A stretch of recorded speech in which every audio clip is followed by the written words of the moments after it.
నమస్కారం ADB news కు స్వాగతం. ముందుగా హెడ్లైన్స్.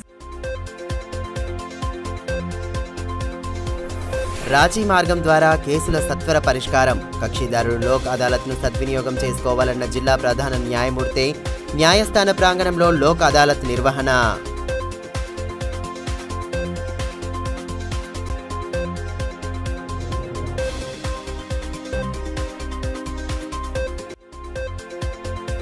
వైభవోపేతంగా మైసమ్మ తల్లి ఆలయ వార్షికోత్సవ వేడుకలు. అమ్మవారికి సామూహిక బోనాలు సమర్పించి మొక్కులు తీర్చుకున్న మహిళలు.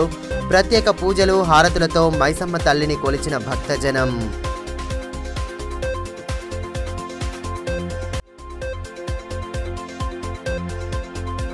రైతు బంధు నగదును వెంటనే రైతుల ఖాతాల్లో జమ చేయాలి. సకాలంలో పెన్షన్ను అందించాలని మున్సిపల్ చైర్మన్ డిమాండ్. ప్రజాపాలన దరఖాస్తు కేంద్రాలను పరిశీలించి సిబ్బందికి విస్తృత సూచనలు చేసిన జోగు ప్రేమేందర్.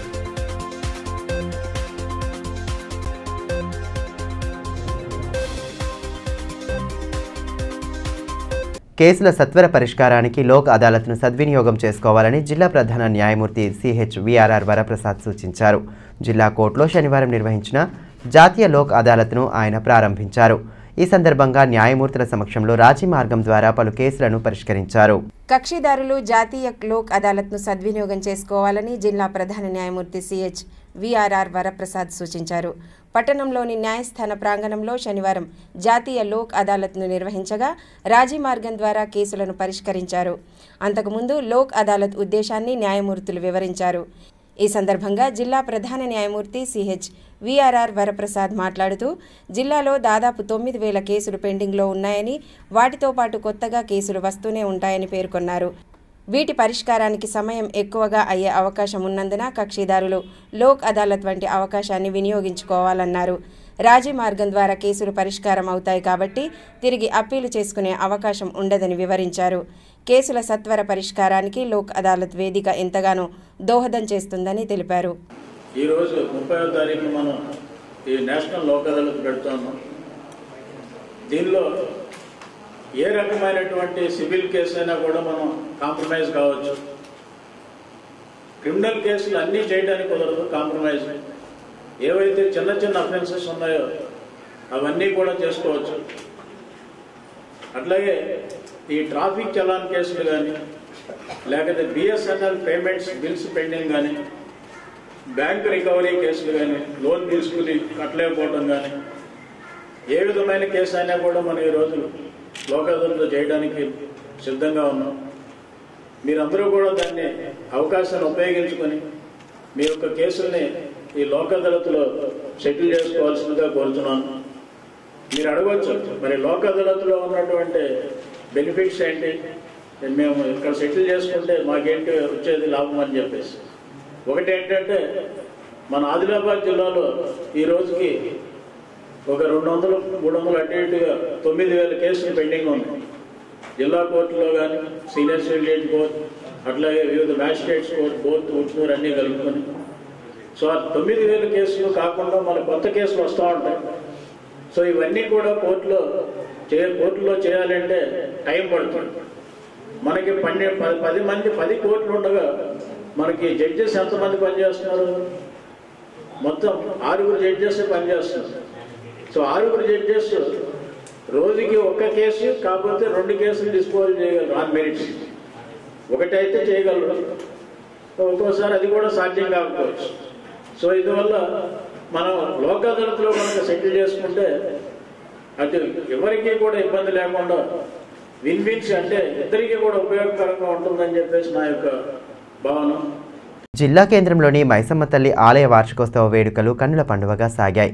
మోచిగల్లిలో గల అమ్మవారి ఆలయంలో భక్తులు భక్తి ప్రపత్తులతో బోనాలు సమర్పించి మొక్కులు తీర్చుకోగా కాలనీవాసులు పెద్ద సంఖ్యలో హాజరు కావడంతో కోలాహల వాతావరణం సంతరించుకుంది. పట్టణంలోని మోచిగల్లిలో గల మైసమ్మ తల్లి ఆలయ వార్షికోత్సవ వేడుకలను ఘనంగా నిర్వహించారు. ఆలయంలో ఉదయం నుండే ప్రత్యేక పూజలను చేపట్టగా కాలనీవాసులు పెద్ద ఎత్తున పాల్గొన్నారు. అమ్మవారికి సామూహిక బోనాలు సమర్పించి మొక్కులు తీర్చుకున్నారు. వేడుకల్లో ఎమ్మెల్యే పాయల్ శంకర్ ముఖ్య అతిథిగా హాజరై అమ్మవారి ఆలయాన్ని దర్శించుకున్నారు. ముందుగా కాలనీకి వచ్చిన మహిళలు డప్పు చప్పుల నడుమ బోనాలను ఆలయం వద్దకు ఊరేగింపుగా తీసుకువచ్చారు. ఎమ్మెల్యే సైతం బోనాలను నెత్తిన పెట్టుకుని ఊరేగింపులో పాల్గొన్నారు. అనంతరం బోనాలను అమ్మవారికి భక్తి శ్రద్ధలతో సమర్పించి చల్లంగా చూడమని వేడుకున్నారు. మైసమ్మ తల్లిని ప్రత్యేక పూజలు హారతులతో ఆరాధించారు. ఆలయ వార్షికోత్సవ వేడుకలు కన్నుల పండువగా సాగడంతో కాలనీలో సందడి వాతావరణం నెలకొంది. వార్షికోత్సవాన్ని పురస్కరించుకొని ఆలయాన్ని అందంగా ముస్తాబు చేశారు. వేడుకల్లో కాలనీ వాసులు పెద్ద ఎత్తున పాల్గొని అమ్మవారిని ఆరాధించారు.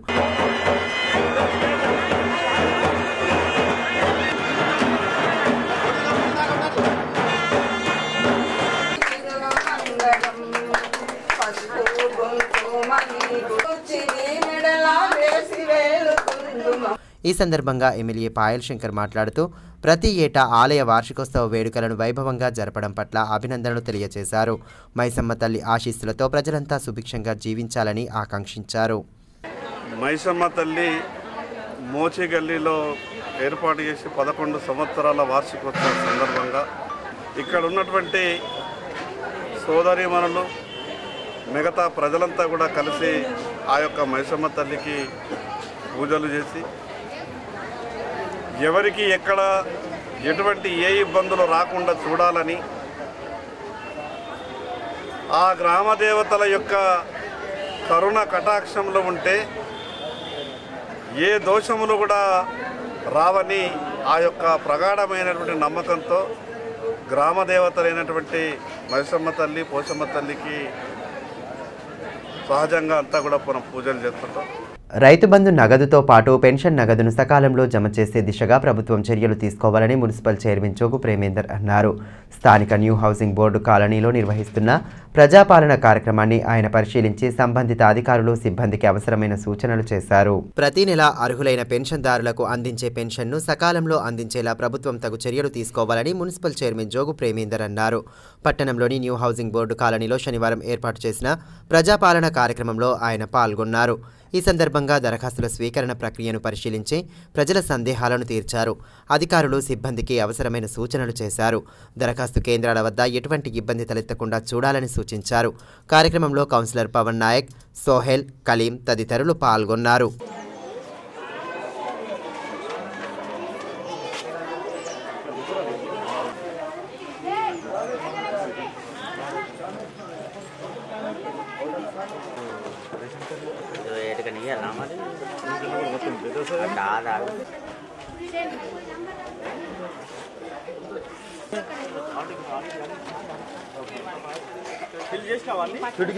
ఈ సందర్భంగా మున్సిపల్ చైర్మన్ జోగు ప్రేమేందర్ మాట్లాడుతూ ప్రభుత్వ పథకాల ఫలాలు అర్హులైన ప్రతి ఒక్కరిద్దరికి చేరాలని అన్నారు.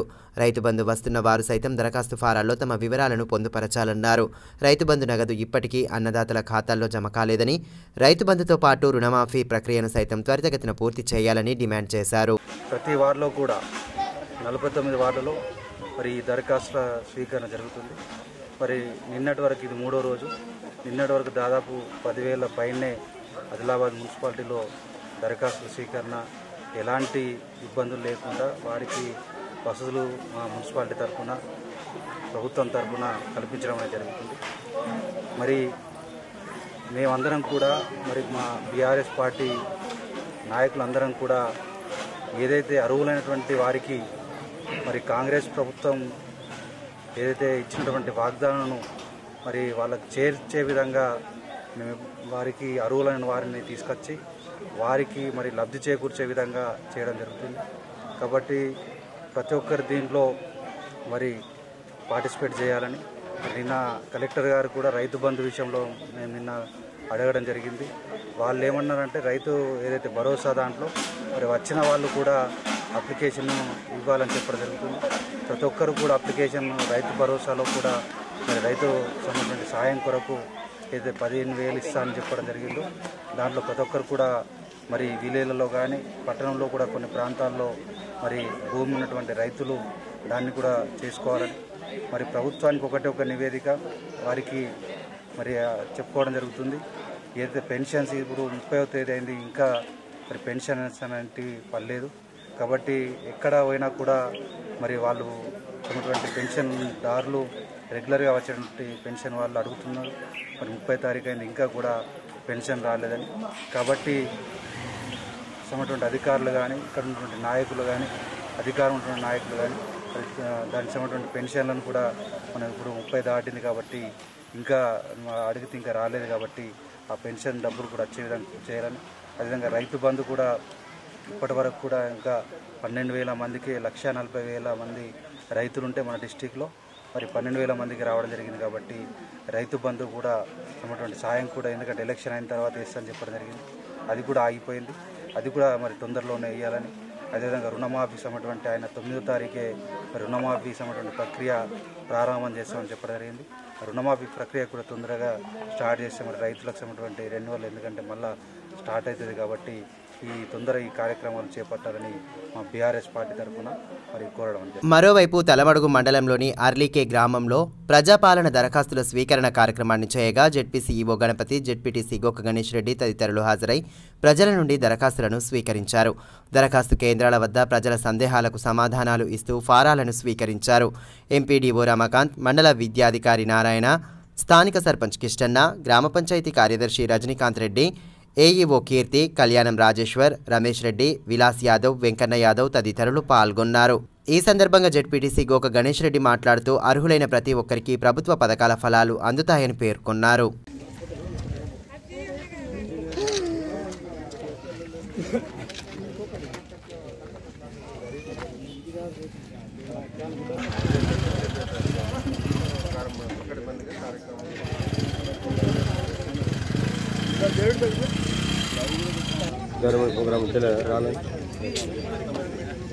అయోధ్యలో భవ్యశ్రీ రామ మందిరం ప్రారంభమైన నేపథ్యంలో అయోధ్య నుండి వచ్చిన అక్షింతల పంపిణీ భక్తి ప్రపత్తుల నడుమ కొనసాగుతోంది. పట్టణంలోని పలు కాలనీలకు అక్షింతల కలశాలు చేరుకోగా ఆయా కాలనీల గుండా ఊరేగింపు నిర్వహిస్తూ అక్షింతలను పంపిణీ చేస్తున్నారు. ఆదిలాబాద్ జిల్లాలో ఇంటింటికి భవ్య అయోధ్య శ్రీరాముని పూజిత అక్షింతల పంపిణీ భక్తి ప్రపత్తుల నడుమ సాగుతోంది. భక్తులు అక్షింతలకు పూజలు చేసి ఊరేగింపుల నడుమ తమ కాలనీలకు తీసుకువెళ్తున్నారు. భజన గీతాలను ఆలపిస్తూ నిర్వహిస్తున్న ఊరేగింపు కార్యక్రమాలు ఆధ్యాత్మిక శోభను పంచుతున్నాయి. పట్టణంలోని శ్రీ రామచంద్ర గోపాలకృష్ణ మఠం నుండి రామ్నగర్ కాలనీ వాసులు అక్షింతల కలశాన్ని తీసుకెళ్లారు. ముందుగా మఠాధిపతి శ్రీ యోగానంద సరస్వతి సమక్షంలో ప్రత్యేక పూజలు జరిపారు. అనంతరం కాలనీ యువకులు అక్షింతల కలశాన్ని నెత్తిన పెట్టుకుని కాలనీ వరకు ఊరేగింపుగా బయలుదేరి వెళ్లారు.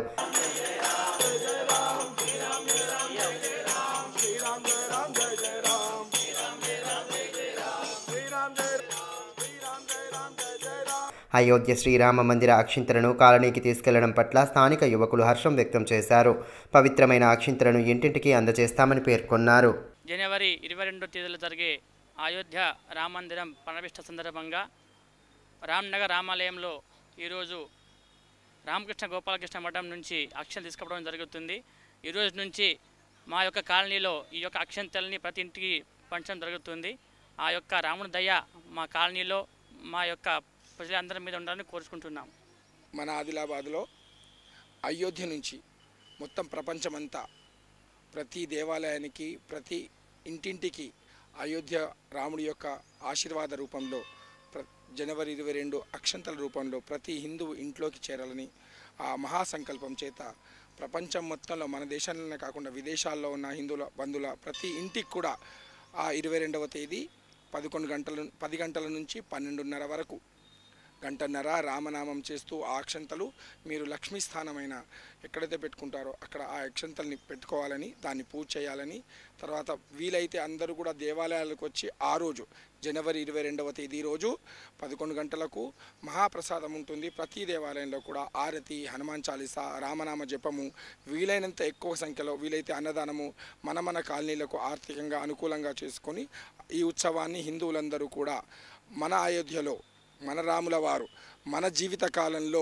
ప్రాణప్రతిష్ఠ చేయడం జరుగుతూ ఉన్నది కనుక ఆ ప్రాణప్రతిష్ఠా సమయంలో హిందూ బంధువులందరూ కూడా తప్పకుండా ఆ 2 గంటల సమయాన్ని రామనామంలో మొత్తం ప్రపంచమంతా కూడా రామనామంలో మునిగిపోవాలని. మరోవైపు పట్టణంలోని టీచర్స్ కాలనీలో గల శ్రీ అభయాంజనేయ స్వామి ఆలయానికి అయోధ్య అక్షింతలు చేరుకున్నాయి. ఆలయం నుంచి భక్తి గీతాలను ఆలపిస్తూ ఊరేగింపు నిర్వహించారు. అక్షింతలతో ఉన్న కలశానికి మహిళలు అడుగడుగునా మంగళహారతులతో ఘన స్వాగతం పలికారు. ఇంటింటికి అక్షింతలు అందజేయనున్నట్లు ఆలయ కమిటీ సభ్యులు తెలిపారు. అయోధ్య రామమందిర అక్షింతలు తమ కాలనీకి రావడం సంతోషకరమని టీచర్స్ కాలనీ మహిళా మండలి మహిళలు హర్షం వ్యక్తం చేశారు.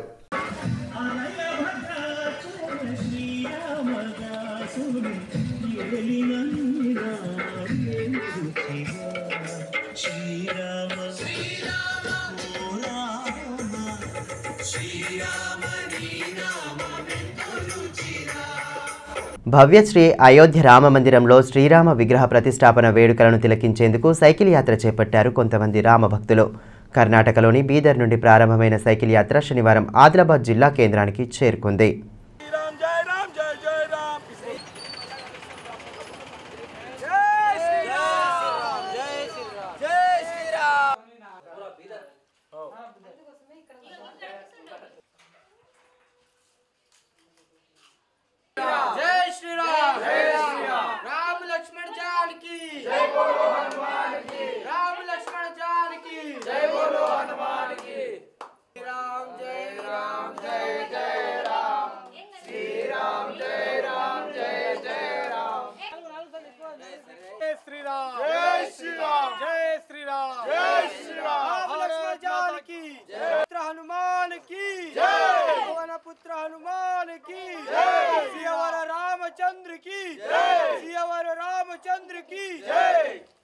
ప్రపంచం నలుమూలల నుండి రామభక్తులు అయోధ్యకు చేరుకొని అపూర్వమైన ఘట్టాన్ని వీక్షించేందుకు సిద్ధమవుతున్నారని ఎమ్మెల్యే పాయల్ శంకర్ అన్నారు.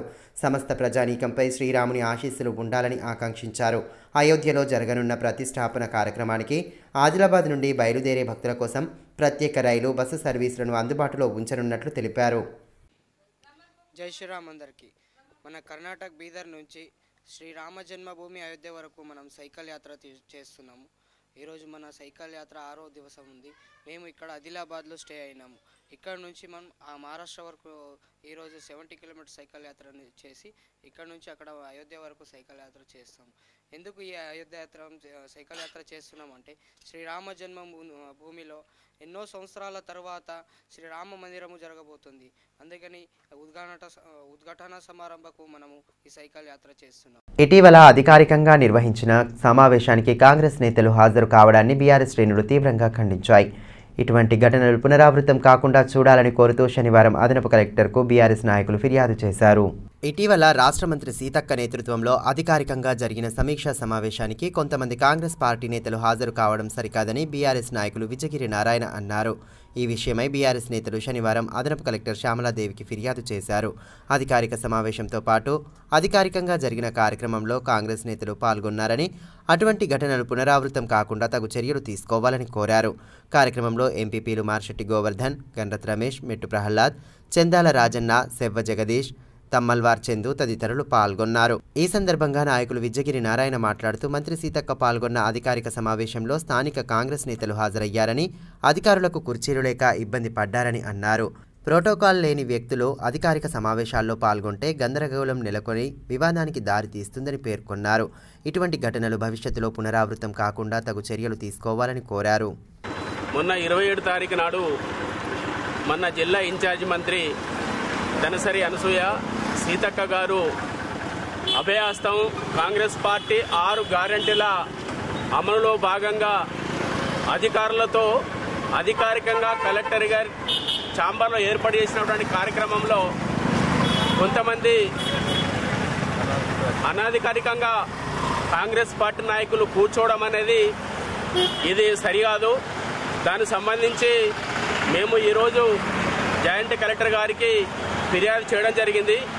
ఇట్లా ఎవరైనా సరే, అది బీఆర్ఎస్ పార్టీ అయినా కాంగ్రెస్ పార్టీ అయినా ఏ పార్టీ అయినా సరే, ఎలాంటి ప్రోటోకాల్ లేని వ్యక్తులు అధికారికంగా జరిగే కార్యక్రమంలో పాల్గొంటే అది ప్రోటోకాల్ సమస్య ఏర్పడడంతో పాటు కొంత గందరగోళం ఏర్పడి ప్రజలకు ఏదైతే న్యాయం జరగాలో అది న్యాయం జరగకుండా వివాదానికి దారితీస్తుంది. కాబట్టి మొన్న 27 తారీఖు నాడు అధికారిక కార్యక్రమంలో పాల్గొన్నటువంటి ప్రోటోకాల్ లేని వ్యక్తులను వాళ్ళు కూర్చోవడం వల్ల అధికారులు కుర్చీలు లేక వెనకాల నిలబడితే వాళ్ళు అధికారికంగా కూర్చోవడం అనేది ఇది హేయమైన చర్య.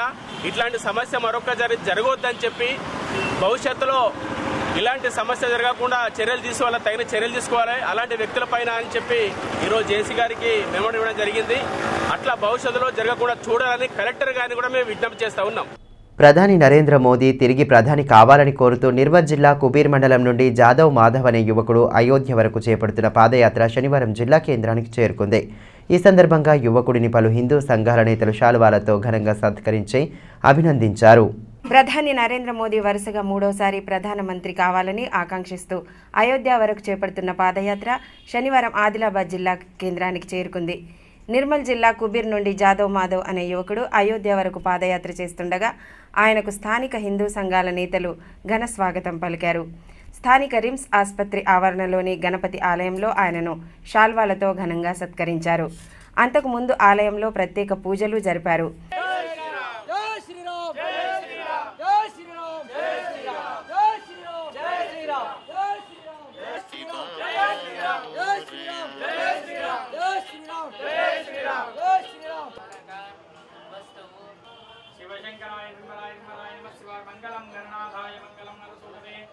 మంగళం విఘ్నరాజాయ రామచంద్రదేవతానుగ్రహ సిద్ధ్యర్థం పునః రాజదర్శనార్థం సకల శుభఫలప్రాప్త్యర్థం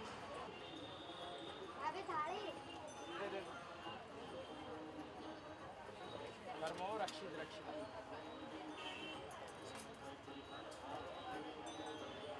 దేశ అభివృద్ధి లక్ష్యంగా అహర్నిశలు పాటుపడుతున్న ప్రధాని నరేంద్ర మోదీ తిరిగి ప్రధానిగా బాధ్యతలు చేపట్టాలని కోరుతూ శ్రీరామ జన్మభూమి అయోధ్య వరకు పాదయాత్ర నిర్వహించాలని సంకల్పించడం అభినందనీయమని ఈ సందర్భంగా పలు హిందూ సంఘాల నేతలు పేర్కొన్నారు.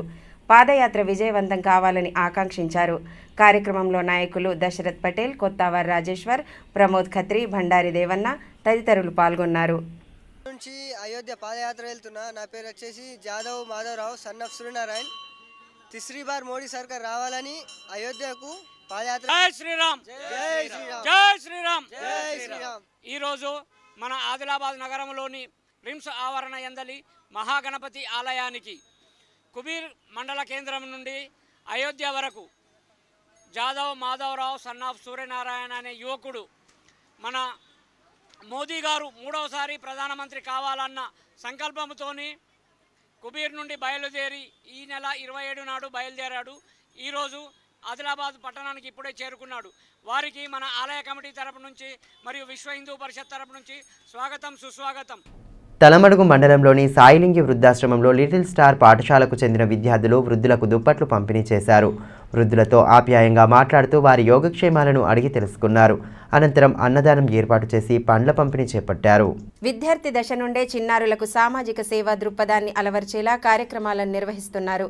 అందులో భాగంగానే పట్టణంలోని లిటిల్ స్టార్ పాఠశాలలో చదువుతున్న 7వ తరగతి విద్యార్థులు శనివారం సాయిలింగి వృద్ధాశ్రమంలో వృద్ధులకు దుప్పట్లు పంపిణీ చేశారు.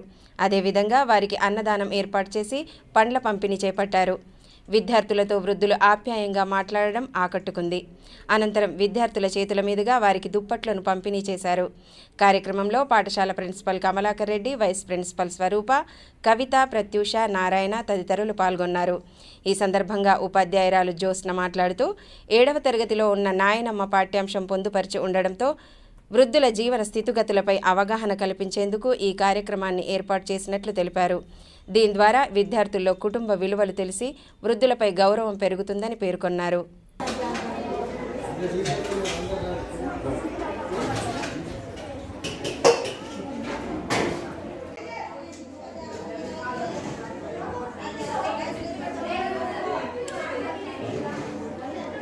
మున్సిపల్ కార్మికులకు పెండింగ్లో ఉన్న వేతనాలను వెంటనే చెల్లించాలని సిఐటియు నేతలు డిమాండ్ చేశారు. శనివారం యూనియన్ కార్యాలయంలో ఏర్పాటు చేసిన కార్యక్రమంలో పలువురు మున్సిపల్ కార్మికులు యూనియన్లో చేరగా వారికి కండువాలు కప్పి ఆహ్వానించారు. మున్సిపల్ కార్మికుల సమస్యలను వెంటనే పరిష్కరించాలని సిఐటియు జిల్లా ఉపాధ్యక్షులు దర్శనాల మల్లేష్ డిమాండ్ చేశారు. పట్టణంలోని యూనియన్ కార్యాలయంలో ఏర్పాటు చేసిన కార్యక్రమంలో పలువురు కార్మికులు యూనియన్లో చేరారు. సిఐటియు జిల్లా అధ్యక్ష, ప్రధాన కార్యదర్శులు బొజ్జ ఆశన్న, అన్నమొల్ల కిరణ్, లింగాల చిన్నన్న, నవీన్ కుమార్, పొచ్చన్న తదితరులు పాల్గొన్నారు. ఈ సందర్భంగా దర్శనాల మల్లేష్ మాట్లాడుతూ మున్సిపల్ కార్మికులకు పెండింగ్లో ఉన్న వేతనాలను వెంటనే చెల్లించాలని డిమాండ్ చేశారు. అదేవిధంగా పీఎఫ్ డబ్బులను సైతం చెల్లించాలని, లేని పక్షంలో యూనియన్ ఆధ్వర్యంలో ఆందోళనలు చేపడతామని స్పష్టం చేశారు. దాదాపు సంవత్సర కాలం నుంచి ఈపీఎఫ్లు కట్ చేస్తూ ఉన్న డబ్బుల్ని జమ చేయట్లేదు. కాబట్టి మొట్టమొదటి డిమాండ్ చేస్తూ ఉన్నాం, సిఐటిగా అధికారులను హెచ్చరిస్తూ ఉన్నాము.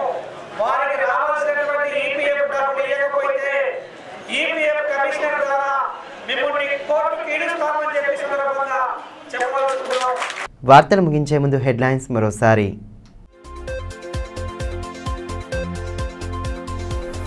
రాజీ మార్గం ద్వారా కేసుల సత్వర పరిష్కారం, కక్షిదారులు లోక్ అదాలత్ను సద్వినియోగం చేసుకోవాలన్న జిల్లా ప్రధాన న్యాయమూర్తి.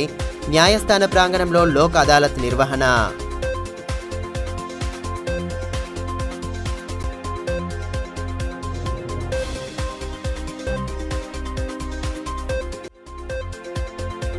వైభవోపేతంగా మైసమ్మ తల్లి ఆలయ వార్షికోత్సవ వేడుకలు. అమ్మవారికి సామూహిక బోనాలు సమర్పించి మొక్కులు తీర్చుకున్న మహిళలు. ప్రత్యేక పూజలు హారతులతో మైసమ్మ తల్లిని కొలిచిన భక్తజనం.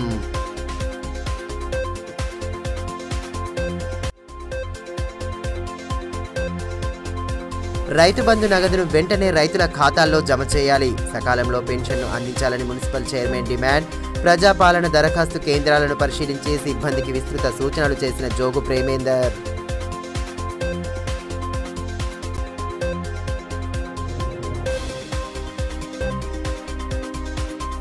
ఈ వార్తలు ఇంతటితో సమాప్తం. తిరిగి ప్రసారమయ్యే మరో బులెటిన్లో మళ్ళీ కలుసుకుందాం. అంతవరకు సెలవు. నమస్కారం.